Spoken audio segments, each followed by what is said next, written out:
My name is Natalie Bishop, 30 years old. That afternoon, New York was covered in a layer of pale golden, slanted sunlight across the windows of my Tribeca apartment. The kind of light that makes everything look calmer than it really is. When the clock hit 3:47, my phone vibrated with a single, soft pulse. I looked down, and my heart stalled for a second. On the screen appeared a name I had not seen in 8 months. My father. The message contained only 3 lines, cold and clipped like an internal corporate memo. Family gathering tonight. Important news about expansion. Don't be late. I stood still for a few seconds, letting the honey-colored light spill across the screen, making those 3 sentences look even colder. The funny thing is this morning, at exactly 8 o'clock, Forbes released their new issue. Right on the business page was my face. Next to it was the valuation of the AI logistics platform I founded. $97 million. And in that exact moment, my family suddenly remembered I existed. Years ago, I used to cry when they left me behind. Used to wait, hoping they would see me. Just once. But when I read that message, there were no tears. Only a cold feeling pulling from my chest all the way down to my wrists. They weren't inviting me home. They were calling the bank account they believed I was. And they had no idea. That door was about to close. For the last time. But before I tell you how everything flipped, please, like, subscribe, and tell me where you're watching from. That night, I booked the most expensive table of my life and celebrated alone, like a stranger in my own victory dinner. La Chaleur, the fine dining restaurant in the middle of Midtown, always smells like aged oak and French wine, as if it were fermented directly beneath the floorboards.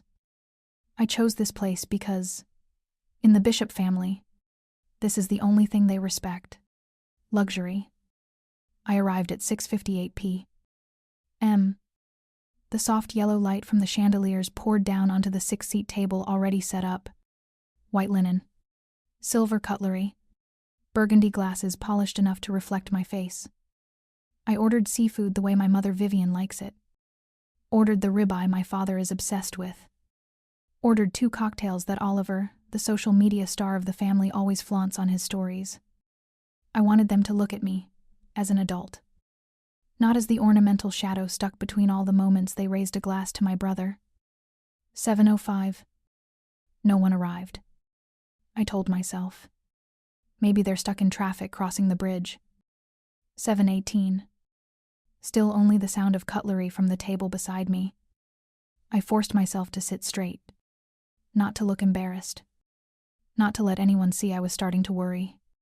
A waiter at La Chaleur, a tall, slender French man, leaned in gently and asked, "Would you like to wait or begin your meal first, Miss?" I smiled, the kind of smile where your lips tremble but your eyes must stay composed. "I'll wait a little longer. They're on their way." He nodded, the kind of nod from someone who has seen this scene many times. I looked at the 5 empty chairs. The biggest, the nicest one for my father. The one to the right for my mother. The outer corner seat for Oliver. The remaining 2 for Uncle Randolph and me. But each chair now looked like a mouth lifting into a smirk, mocking my foolish hope. 7:42 p.m. My phone lit up. Oliver. "Sorry, Nat. Something urgent with the team. Talk tomorrow." I knew his live stream team never worked on Tuesday nights. He lied as easily as he breathed. 7:50 p.m. My mother texted exactly 1 sentence. "Honey, I have a terrible migraine. Can't make it. Eat for me." "Okay." I didn't reply. I just stared at the screen until the word "seen" appeared. My chest tightened. But I was still foolish enough to hope my father would text. He didn't. Not a single word. I opened Instagram. I shouldn't have. But sometimes pride is weaker than curiosity. The first story popped up. Neon red and green lights. Electronic music blaring. A bar counter with martinis clinking. and right in the center, my mother, smiling brightly beside Oliver, one hand lifting a glass, the other resting on my brother's shoulder. The caption read, "Proud of my boy's first content launch." My father stood behind them, wearing a navy suit, giving that half smile the kind meant for cameras, not for his daughter. None of them had a migraine. None of them had an urgent issue. They simply chose Oliver. Again and again. I locked my screen. My hands were so cold I could barely feel my fingers. The waiter approached again, voice soft. "Would you truly like to keep waiting, miss?" I looked at the table, the appetizers starting to cool, the untouched glasses of wine, the cold, empty chairs. I shook my head. "Please bring me the bill." When I stepped outside, Manhattan was already glowing. The wind from the avenue sliced cold against my eyes. I saw my reflection in the restaurant window, the face of someone who tried to celebrate the biggest victory of her life. Alone. It wasn't the first time they left me behind. But that night, at La Chaleur, I understood one thing.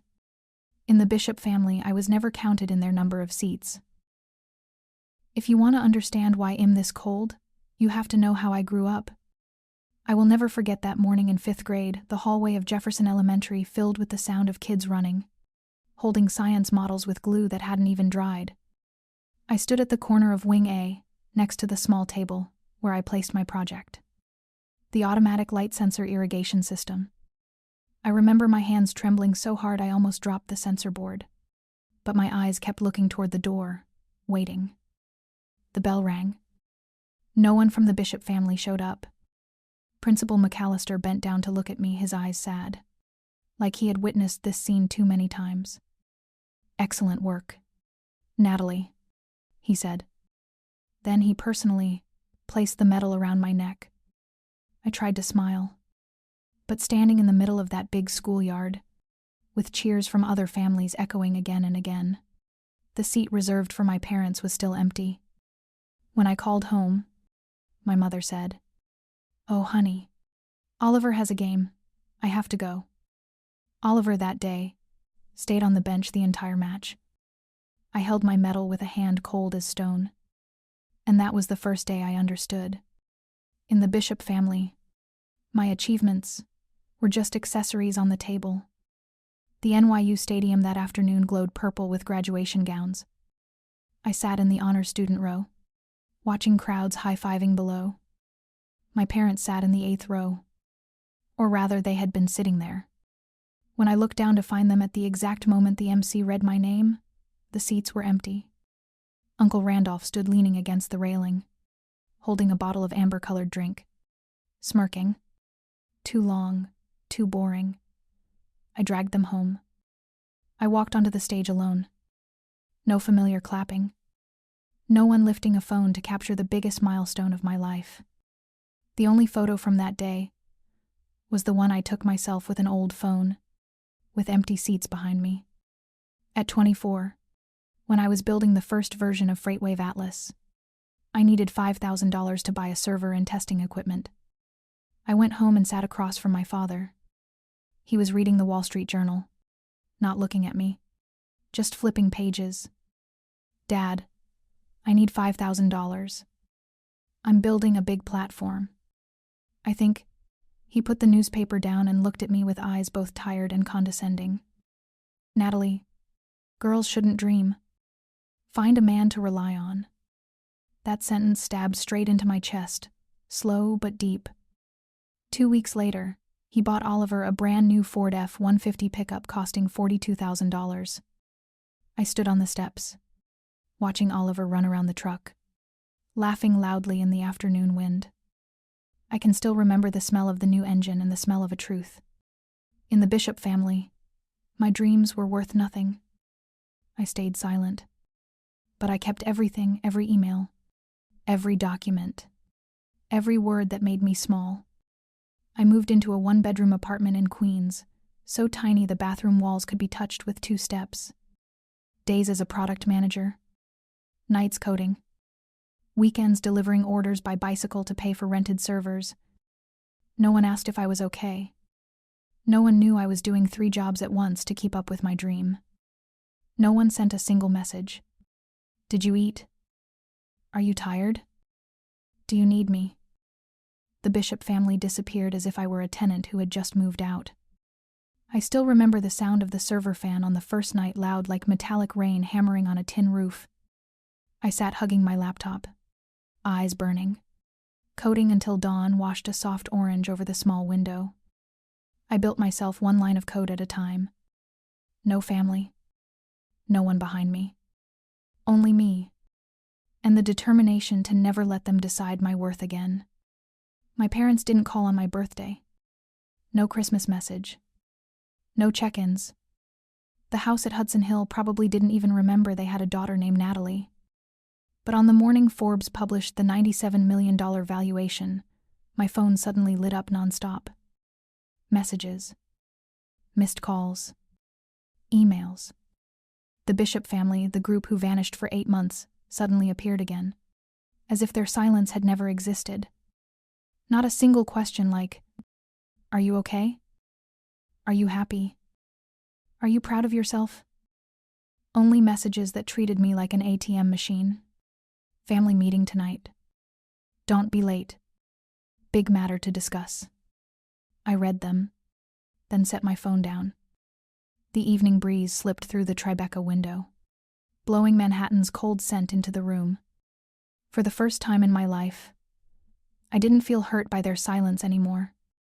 I just felt clear. What I didn't know was that those cracks from the past were only the beginning, and they were about to break open into something far worse, right at Hudson Hill. Right before stepping into Hudson Hill, I realized I wasn't trembling anymore. The New York afternoon cast a slanted streak of sunlight across the window, a golden yet cold light that made the apartment feel distant from the city's noise. I stood in front of the mirror. The woman looking back at me had strangely calm eyes, the kind of stillness you only have when you've endured enough hurt to stop trembling in front of it. No anger. No expectation. Only clarity. I ran my hand across the elegant blazer, the one I used to wear when pitching. Then I set it down. Tonight, I didn't need to look like a winner. I needed to look harmless in their eyes. I chose an old gray sweater with slightly fuzzy threads, simple black pants, hair tied loosely at the back. A familiar image muted, forgettable, easy to underestimate. As I pulled at the sleeve, I noticed a loose seam. Good. It fit the role. They see weakness, they leave openings. In the parking garage downstairs, my new EV sat next to a faded 2015 sedan. I chose the sedan. When I opened the door, the smell of old leather and dried coffee rose up the scent of the years I worked, 3 jobs at once to keep my dream alive. I started the engine. It vibrated with a rough growl. I nodded slightly. This Natalie, they would think, was not a threat. That was exactly what I needed. Dusk settled as I merged onto the road along the Hudson. The river reflected the day's last orange light into cold streaks. Wind slipped through the window, blowing a few strands of my hair loose. The radio played a familiar jazz piece. The moment the saxophone began, one memory resurfaced. My father once said, "Don't expect anything from anyone. Nobody has time for you." Back then, I thought he was teaching me strength. Now I know he was simply describing the Bishop family. I turned on the headlights. The warm glow lit the steering wheel, the same hands that had shaken so many times from disappointment. But tonight, held steadier. Hudson Hill was up ahead, and I felt more ready than I ever had. 2 large wooden gates appeared under the yellow lights, like the frame of an extravagant stage. I parked the sedan in the outer lot, swallowed by the rows of gleaming luxury cars. I turned off the engine. In that moment, I realized the tightness in my throat was no longer pain, but a strange calm, as if everything that was about to happen had been waiting for this exact night to break open. I looked into the rearview mirror. A few messy strands of hair, an old sweater, but my eyes sharper than the lights at Hudson Hill's entrance. I grabbed the door handle, took a deep breath. I wasn't walking in to seek affection. I was walking in to end a cycle, the cycle that had chained me for 20 years. If this story resonates with you, leave a number 1 so I know you're still here with me. What I didn't know was that tonight would be the moment the Bishop family's masks fell off one by one. The moment I stepped into Hudson Hill, I knew there was something heavy in the air. The large wooden door eased open. Warmth from the hall spilled out, carrying the smell of aged wood and red wine. No one came to greet me. Not because they didn't see me, but because they didn't want to see me. Every clink of glasses, every soft champagne laugh, every passing glance slid over my body and then slipped away. The Bishop family had always had a talent for this. Hello, I'm delighted to assist you with our voice services. Choose a voice that resonates with you, and let's begin our creative audio journey together. Hello, I'm delighted to assist you with our voice services. Choose a voice that resonates with you, and let's begin our creative audio journey together. His voice polite but hollow. So what are you doing these days? Found a job yet? I looked at him. Not angry. Just slightly bitter. If they truly cared, they would have known my face was on Forbes this morning. I was about to answer when my mother cut in. She's still living in that tiny apartment. The minimalist one. A gentle smile. Sharp as scissors. She didn't say it out of concern. She said it to remind the entire room that I wasn't Oliver. Minimalism is good. Mom, Oliver added, his voice sweeter than sugarcane, but dripping with mockery. She always loved living. Light. A few people laughed. And me, I didn't. I watched them. Every small movement. Every glance. Vivian kept adjusting the flowers on the table. Her habit whenever she was stressed. Charles checked his watch multiple times, tapping on his phone repeatedly. An uncle whispered to the person beside him, his hand tightening around his glass. No one said anything directly, but the anxiety spread like a thin layer of smoke leaking from cracks in the room. An aunt asked me, "Natalie, are you doing okay?" Her voice was too soft. So soft the question sounded more like pity than concern. "I'm fine," I replied, but I saw it in their eyes. They didn't care about the answer. They only wanted confirmation that I still stood behind Oliver. During dinner, Charles took 3 phone calls. He got up, walked out to the hallway, and shut the door a little harder than necessary. Oliver kept glancing around, shoulders tense. Not with pride, but as if waiting for someone to arrive. And then that someone actually did. A man in a navy suit entered, holding a navy blue folder with the Hudson First National Bank logo. He wasn't a guest. His attire was too formal, his gaze too cold. I glanced at Oliver. His face shifted, from confident to restless. Vivian tightened her grip on her napkin. Charles returned to the table, but his shoulders dropped a beat. Something in the air changed. I didn't understand it, but I could feel it. Something was rotting beneath this elegant walnut dining table. Vivian tapped her wine glass. This year's dinner cost more than I expected. Charles cut in, forcing a smile. "Don't say that. We simply wanted to keep everything pleasant." But his eyes didn't match his voice. They said something else. "We're maintaining the exterior, even though the inside is hollowing out." I set my fork down slowly. The sound of metal touching ceramic was so faint only I heard it. But it made my heart beat faster. In the banker's hands was the blue folder.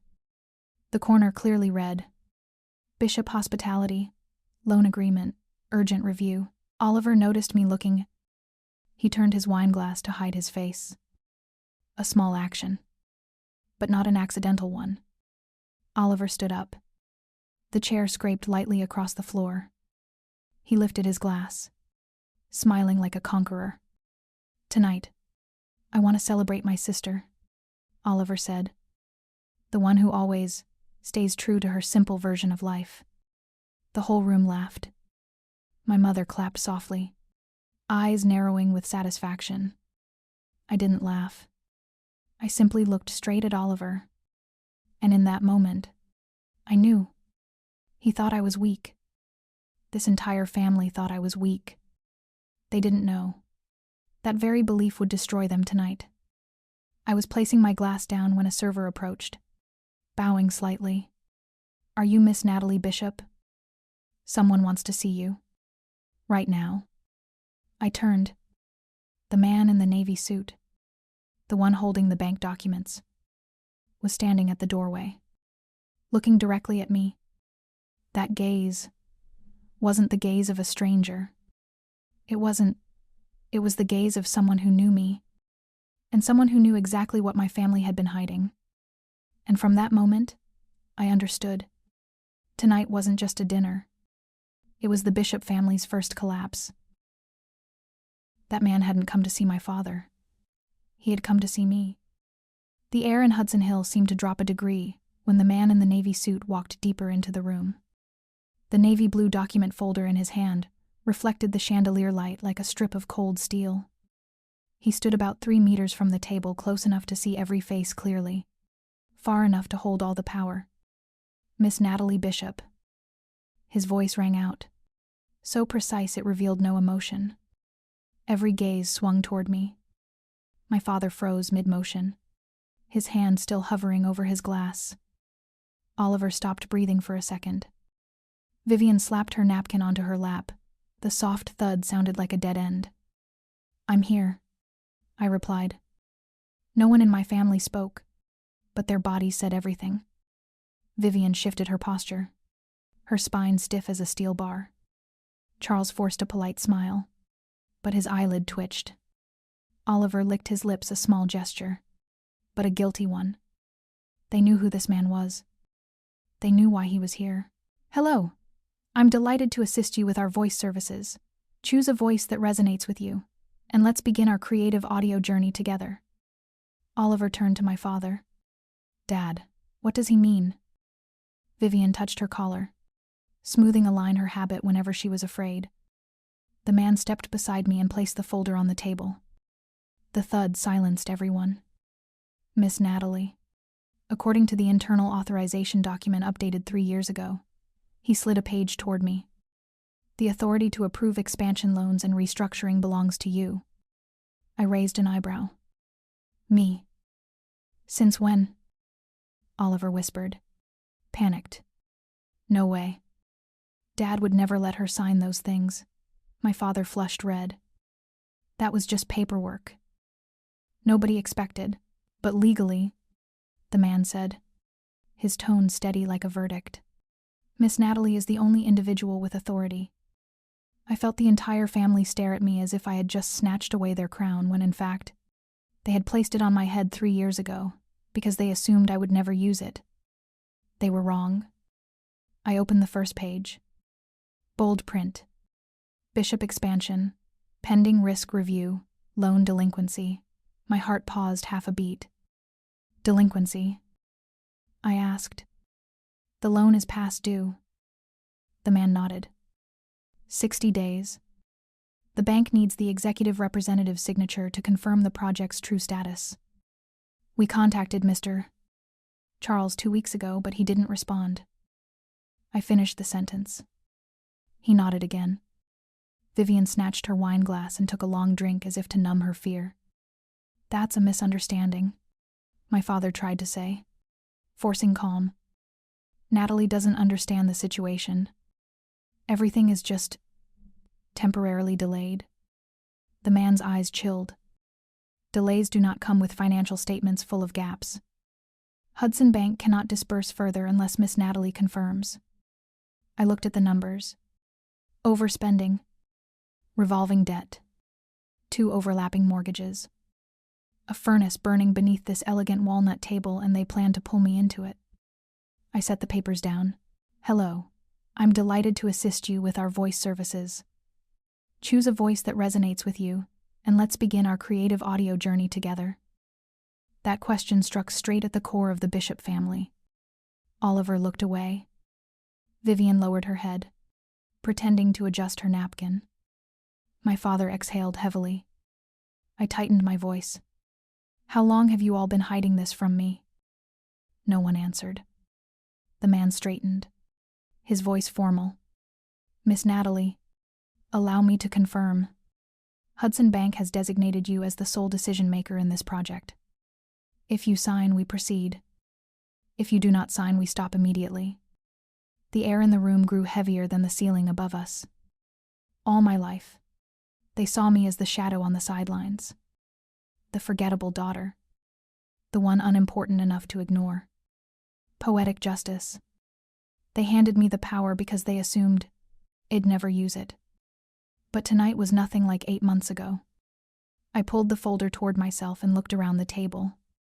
Oliver pale. Vivian holding her breath. Charles sweating down his temple. I spoke slowly, each word carved out like stone. It seems all of you forgot one thing. I tilted my head. This loan doesn't survive, unless I want it to survive. The entire table froze. I looked straight at the banker. I'll give you my answer. But not here. He bowed. We await your decision. And the moment he walked out, I knew. I didn't just hold the choice. I held the power to destroy the entire Bishop family if I wanted to. Bad news never stays still. It spreads fast like a crack through glass. I hadn't even closed the folder when whispers from surrounding tables rose like a hive breaking open. A man at the next table lifted his head slightly. A woman covered her mouth with her hand, eyes widening. 2 servers carrying trays stopped mid-step, exchanging confused looks. Hudson Hill had never been a place for big scandals. So when one happened, it swallowed the room whole. My father tried to give polite smiles to the guests staring over, but his jaw trembled. Vivian set her glass down too hard, wine splashing onto the edge of her plate.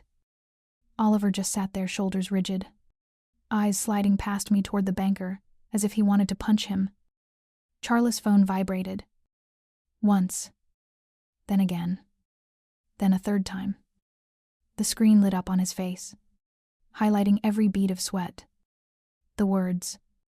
Bishop Holdings. Board group call. Urgent. My father swallowed. Didn't listen. Didn't answer. But the vibration kept going. Relentless. Like the ticking countdown to an explosion. Vivian leaned toward him. Charles, answer it. He shook his head. His voice gravelly. They already know. This is your fault. Oliver suddenly shouted, the sound echoing all the way to the door. The entire dining room turned to look.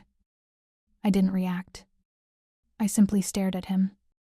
Oliver braced his hands on the table, leaning toward me, his voice shaking and strained. You knew you'd blow everything up. You always have to be different. You always, Oliver.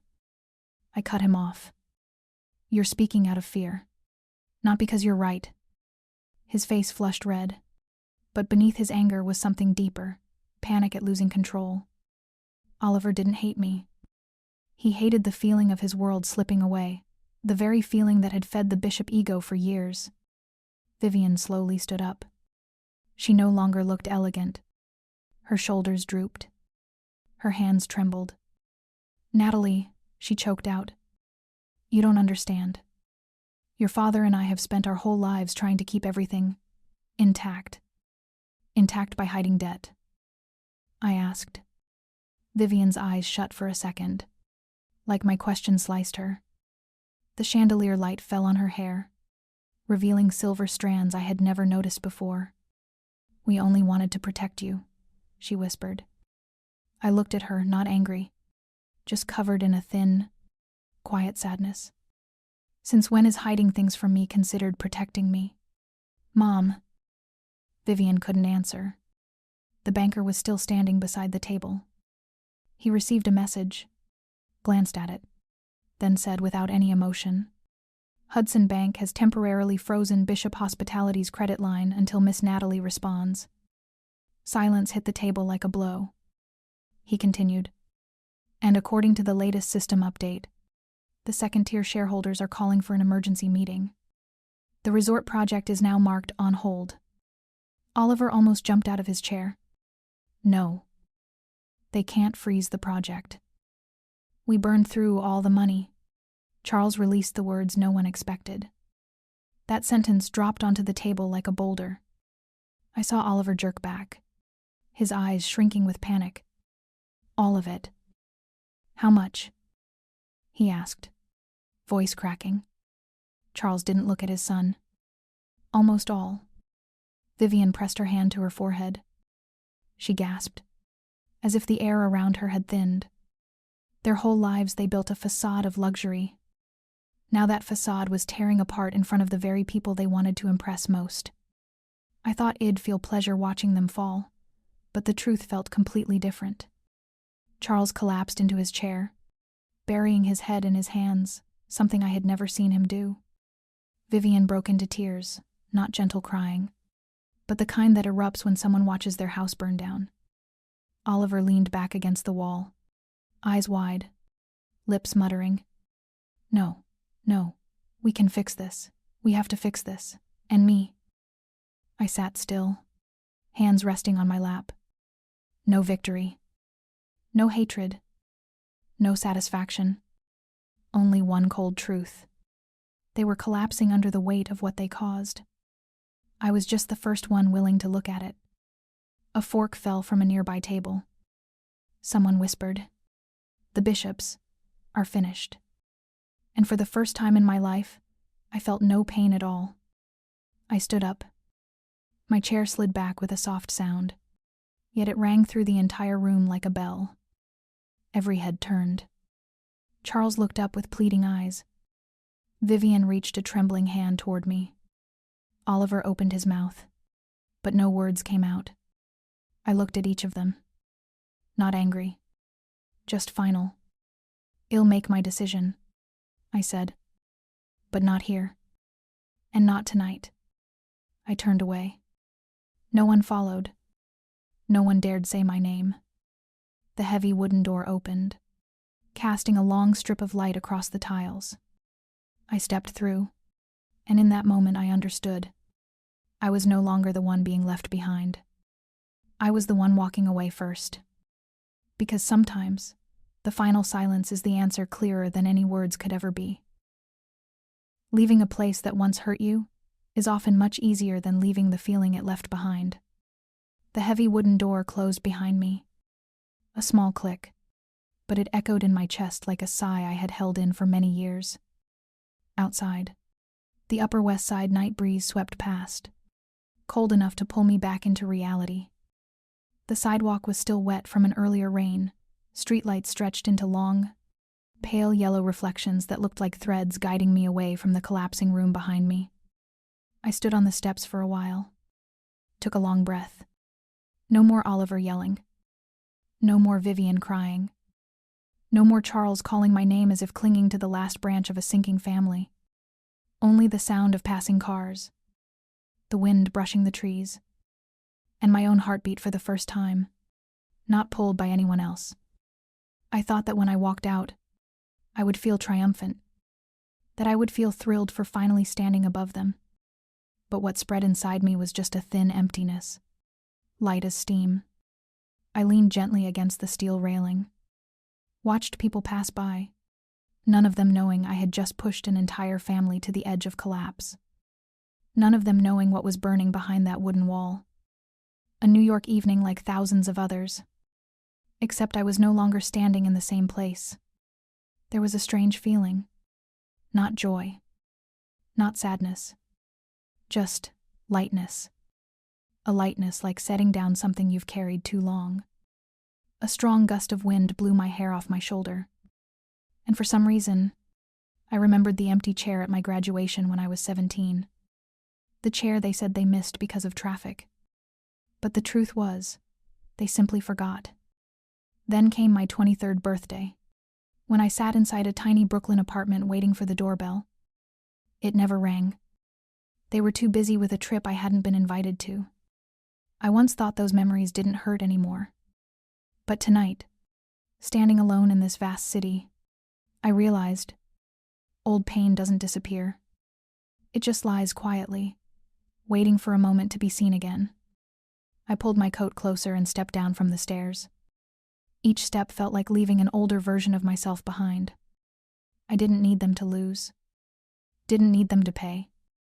Didn't need them to collapse at my feet. I just needed permission not to belong there anymore. Family isn't the place we're born into. Family is where we can breathe. It took me many years to learn that, and only one night to finally believe it. I opened my phone. The screen lit up with missed calls from Vivian, from Charles, from Oliver. I looked at them for 1 second. Just one. Then I switched the phone to silent. I didn't turn it off. Didn't block them. Just didn't let them intrude on this moment. A very small action, but it felt like removing a rope from around my neck. I walked along the sidewalk, my shoes tapping softly against the wet pavement. New York ahead wasn't glamorous, like the posters people pasted in the squares. It was chaotic, cold, sometimes cruel. But in that chaos, I sensed something I hadn't felt in a long time. Freedom. Not the freedom that comes from money. Not the freedom that comes from success. But a freedom of spirit, something no family, no project, no loan could ever buy. I didn't know what tomorrow would bring. Didn't know whether I'd forgive them. I didn't know how long the wound inside me would take to heal. But I knew I was walking in the right direction. For the first time, I stopped at a street corner where the yellow light formed a small halo. The wind carried the smell of baked pastries from the corner shop, a soft sound in the usually loud city night. I looked up at the sky, only a few stars peeking through the sea of lights. Very softly, I whispered to myself, enough. Enough pain. Enough trying to earn a place that never wanted me. And as I continued walking, each step lighter, each breath warmer, I understood. Peace isn't something others give you. It's something you give yourself. And in that moment, for the first time, I saw clearly the path I would walk without needing anyone behind me to lead the way. There are endings that don't need the sound of a closing door. They only need you to walk away. New York breathed a cold, clean sigh that night.